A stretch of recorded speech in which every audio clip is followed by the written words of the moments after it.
Right news lens లో భాగంగా మాజీ మంత్రి రోజా రోజుకు రెచ్చిపోతున్నారు.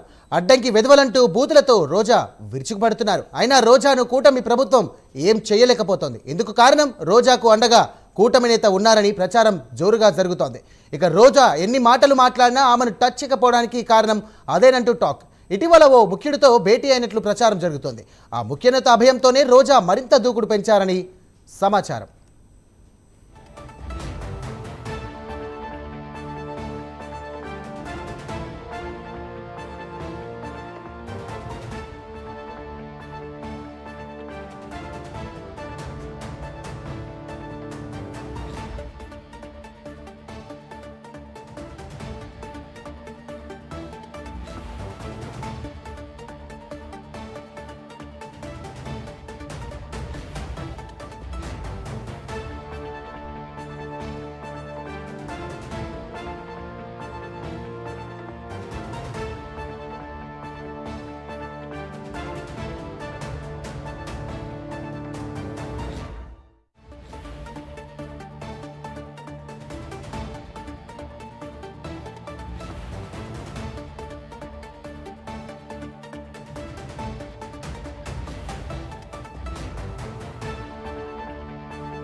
ఇక మాజీ మంత్రి రోజా రోజుకు రెచ్చిపోతున్నారు. అడ్డంకి వెదవలంటూ ఇక బూతులతో రోజా విరుచుకుపడుతున్నారు. అయినా రోజాను కూటమి ప్రభుత్వం ఏం చేయలేకపోతోంది.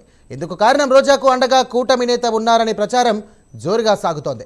రోజా ఎన్ని మాటలు మాట్లాడినా ఆమెను టచ్ చేయకపోవడానికి కారణం అదేనంటూ టాక్. ఇక ఇటీవల ఈ ముఖ్య సభ్యుడితో భేటీ అయినట్లు ప్రచారం జరుగుతుంది. ఆ ముఖ్య నేత అభయంతోనే రోజా మరింత దూకుడు పెంచారని సమాచారం. ఇదే అంశంపై మరింత సమాచారం అందించడానికి మా కరెస్పాండెంట్ రవివర్మ ఉన్నారు. రవివర్మ, చెప్పండి. ఆర్కే రోజా అంటేనే రెబల్ పొలిటికల్ సర్కిల్స్లో పేర్కొంటూ ఉన్నారు. రెబల్ లేడీ అని చెప్పేసి ప్రధానంగా సినిమా నేపథ్యం నుంచి వచ్చినటువంటి ఆర్కే రోజా మొదట తెలుగుదేశం పార్టీలో చేరి రాష్ట్ర మహిళా అధ్యక్షురాలుగా కూడా పనిచేశారు. ఆ నేపథ్యంలోనే తెలుగుదేశం పార్టీలో రాజకీయ నాయకులందరితోనూ పరిచయాలు ఏర్పరచుకున్నటువంటి రోజా తెలుగుదేశం పార్టీలో రాజకీయంగా ప్రభావితం చేస్తూ బాగా రాణించారు. అయితే ఎమ్మెల్యేగా నగిరి ఎమ్మెల్యే టికెట్ కోసం ఆశించి ఎమ్మెల్యేగా పోటీ చేసి ఓడిపోయారు. అలాగే చంద్రగిరి ఎమ్మెల్యేగా పోటీ చేసి ఓడిపోయిన పిదప వైసీపీ పార్టీ ఆవిర్భవించిన తర్వాత వైసీపీలో చేరారు. అంటే తెలుగుదేశం పార్టీలో గెలవలేనటువంటి ఆమె వైసీపీలో చేరి రోజాను ఆసరాగా తీసుకుని వైఎస్ జగన్మోహన్ రెడ్డి టీడీపీని టార్గెట్ చేస్తూ విమర్శలకు ప్రాధాన్యత కల్పిస్తూ వచ్చారు. ఆ నేపథ్యంలోనే తెలుగుదేశం పార్టీలో ఉన్నటువంటి రాజకీయ నాయకులు తనకు పరిచయం ఉన్నటువంటి రాజకీయ నాయకుల యొక్క అండ చూసుకునేసి ప్రధానంగా రోజా తెలుగుదేశం పార్టీలోని ముఖ్యమంత్రి చంద్రబాబు మీద అలాగే నారా లోకేష్ మీద తీవ్రస్థాయిలో ఆరోపణలు చేస్తూ వస్తున్నారు. ఇలాంటి ఆరోపణలు చేస్తూ వస్తున్నా కూడా అదే స్థాయిలో టీడీపీ నాయకులు అయితే మాట్లాడలేని పరిస్థితి అయితే ఉంది. అంటే విమర్శలు అనేది రాజకీయ ప్రాధాన్యత చోటు చేసుకున్న క్రమంలోనే స్థాయికి మించి వ్యవహరించి పరుష పదజాలాలతో మాట్లాడడం, అలాగే రాజకీయ విచక్షతను కోల్పోయి మాట్లాడడం ఎంతవరకు సబబు అని చెప్పి రాజకీయ విశ్లేషకులు పదే ప్రస్తావిస్తూ ఉన్నా కూడా ఆ ద్వారానే వ్యవహరిస్తూ వస్తూ ఉంది ఆర్కే రోజా. నిన్న తిరుపతిలో జరిగినటువంటి గోశాల సందర్శన కార్యక్రమంలో పోలీసులు వైసీపీ నాయకులను అడ్డుకున్నారు. ఈ క్రమంలోనే ఆమె పరుష పదజాలతో అంటే ఆడంగి వెధవలో ఏం చేసుకోలేరు అనే విధంగా మాట్లాడడం సభ్య సమాజానికి సిగ్గుచేటుగా ఉంది.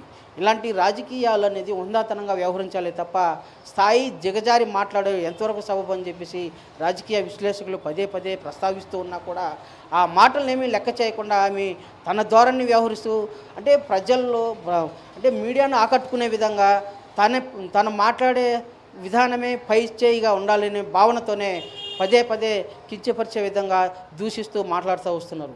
ఈ నేపథ్యంలో ప్రభుత్వం కూడా ఈ రోజా మీద ఎందుకు చర్యలు తీసుకోలేకపోతా ఉందని చెప్పే భావన సర్వత్రా వ్యక్తమవుతూ ఉంది. ఈ క్రమంలోనే రాయలసీమ జిల్లాలకు చెందినటువంటి ప్రముఖ టీడీపీ నాయకుడి అండ ఆమెకు పుష్కలంగా ఉండడంతో ఆ అండను చూసుకునే టీడీపీ నాయకుల మీద విమర్శన అస్త్రాలు సంధించే క్రమంలో స్థాయి మించి వ్యవహరిస్తే స్థాయి మించి మాట్లాడుతూ ఉన్నారని చెప్పే భావన సర్వత్రా వ్యక్తమవుతూ ఉంది. అయితే ఇలాంటి విమర్శలు చేసే ముందు రాజకీయ పరిణతిని పరిగణలోకి తీసుకొని మాట్లాడాలి తప్ప స్థాయి దిగజారి మాట్లాడడం ఎంతవరకు సబబు అని చెప్పేసి పదే పదే ప్రజలైతే ప్రశ్నిస్తూ వస్తున్నారు.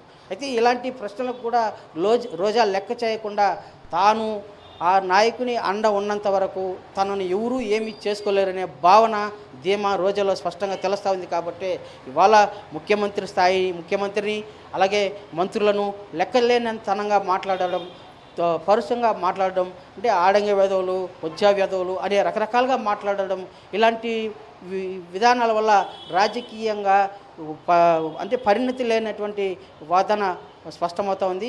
దీనివల్ల ఏమంటే ప్రజల్లో చులకన భావం ఏర్పడుతూ ఉంది. రాజకీయాలు అంటే విలువలేని తనంగా తయారవుతున్నట్టు ఇలాంటి మాటలను కట్టడి చేయాల్సిన అవసరం అయితే ప్రభుత్వం మీద ఉంది. ఇలాంటి వాటి మీద ప్రభుత్వం దృష్టి సారించి తగిన చర్యలు చేపట్టాలని చెప్పేసి ప్రజలైతే విశ్లేషిస్తున్నారు. ఆ దిశగా రాజకీయ నాయకులు ఎవరు ప్రస్తావించినా కూడా గౌరవార్థంగా ఉండాలి, సమాజాన్ని వ్యక్తిగతంగా కించపరిచేలా మాట్లాడకూడదు, హుందాతనంగా వ్యవహరించాలనే భావన అయితే సర్వత్రా వ్యక్తమవుతోంది. ఆ దిశగా ప్రభుత్వం కూడా దృష్టి సారించాలని చెప్పేసి ప్రజలు విజ్ఞప్తి చేస్తున్నారు, కోరుతున్నారు. అలాగే రోజా లాంటి నాయకులకు సైతం ఇలాంటి వాటి పట్ల ఇలా పరుషంగా మాట్లాడడం పట్ల కట్టడి చేయాలంటే తగిన చర్యలు చేపట్టాల్సిన అవసరం ఉందని చెప్పేసి భావిస్తున్నారు. నిన్న గత ప్రభుత్వ హయాంలో ఆడుదాం ఆంధ్ర కార్యక్రమంలో దాదాపు కోట్ల రూపాయలు కుంభకోణం జరిగిందని చెప్పి ఆరోపణలు వచ్చాయి. దాని మీద విచారణ కూడా జరుగుతూ ఉంది. అయినా రోజా లెక్కనైనా తను ఎవరు ఏం చేయలేరు, ఏం చేసుకోలేరు అనే విధంగా మాటలు వ్యవహరించడం ప్రజలందరూ కూడా గమనిస్తున్నారు. ప్రభుత్వం కూడా ఈ దిశగా ఆలోచించి ఇలాంటి వాటికి ఇలా మాట్లాడే వారికి కట్టడి చేస్తూ తగిన చర్యలు చేపట్టాల్సిన అవసరం ఉందని చెప్పేసి ప్రజలు విజ్ఞప్తి చేస్తూ ఆశిస్తున్నారు. Sai. Right, thank you Ravi Varma.